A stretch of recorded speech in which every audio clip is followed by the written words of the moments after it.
বহু প্ৰতীক্ষাৰ অন্তত DW ফালৰ পৰা LP UP যিখন district wise backup vacancy list সেইখন প্ৰকাশ কৰিছে।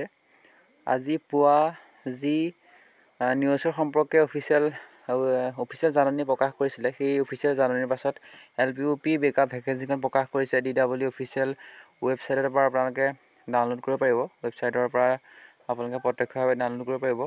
আৰু ইয়াত এইবাৰ পোষ্টৰ সংখ্যা OBC আৰু UR কাৰণে মোটামুটি ভাল বুলি ক'ব পাৰি। কাৰণ আমি যিমানো গম পাইছোঁ 3 টাইপছ সকল আগতে OBC সৈতে ইনক্লুড আছিলে, আৰু চাবলৈ গ'লে এইবাৰ UR কাৰণে UR প্ৰাৰ্থীসকলৰ কাৰণে চাকৰিটো পোৱাৰ সম্ভাৱনা বহুত বেছি, যাৰ নেকি এটা ভাল মাৰ্কছ আছে। 1372টা পোষ্ট UR কাৰণে, OBC কাৰণে 484টা, SC কাৰণে 248টা, STP কাৰণে 277টা, ST হিলছৰ কাৰণে 264টা, PWD সকলৰ কাৰণে 245টা, 3 টাইপছৰ কাৰণে 264টা, সেই 3156টা পোষ্ট ব্ৰহ্মপুত্ৰ ভেলীৰ কাৰণে মুকলি হৈছে। বেংগলী মিডিয়ামৰ কাৰণে টোটেল 548টা, বড়ো মিডিয়ামৰ কাৰণে 46টা, গাৰো মিডিয়ামৰ কাৰণে 7টা, হিন্দী মিডিয়ামৰ কাৰণে 32টা। এবাৰ পোষ্ট বহুত কম ওলাইছে হিন্দী মিডিয়ামৰ কাৰণে, কাৰণ এবাৰ হিন্দী মিডিয়ামৰ যিসকল পাছ কৰি থৈছিলে বিভিন্ন ডিপ্ল'মালৈ, তেওঁলোকৰ এটা আশা আছিলে হিন্দী মিডিয়ামত চাকৰি কৰা, কিন্তু পোষ্ট যথেষ্ট কম ওলাইছে। আৰু আমাৰ মিডিয়ামৰ ওলাইছে 2টা মাত্ৰ, মণিপুৰী মিডিয়ামত ওলাইছে 9টা, Assamese medium assistant teacher UPS বহুত কম পোষ্ট ওলাইছে।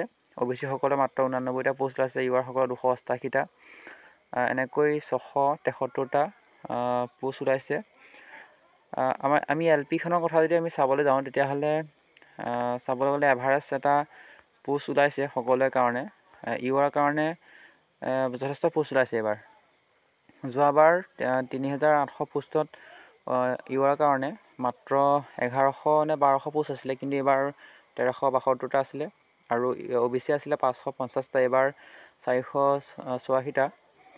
যি T টাইপছৰ পোষ্ট ওলাইছে 264টা, সেই 264টা OBCৰ সৈতে ইনক্লুড আছিলে যোৱাবাৰ। আৰু এইবাৰ 2খন জিলা মাজুলী আৰু চাউথ চালমাৰা ইনক্লুড কৰিছে। তো আপোনালোকে মাৰ্কসমূহ জনাব, কাট অফ মাৰ্কসমূহ জনাব কিমান কাৰ আছে। আমি পুনৰ আলোচনা কৰিম কোনবিলাক মাৰ্কছ কোনখন ডিষ্ট্ৰিক্টৰ কাৰণে ছেফ জোন হয়, সকলোখিনি কথা আলোচনা কৰিম। ভিডিঅ'টো লাইক কৰিব, কমেণ্ট কৰিব, আৰু নতুনকৈ আহিছে যদি চেনেলটি ছাবস্ক্ৰাইব কৰিবলৈ একেবাৰে নাপাহৰিব। ধন্যবাদ।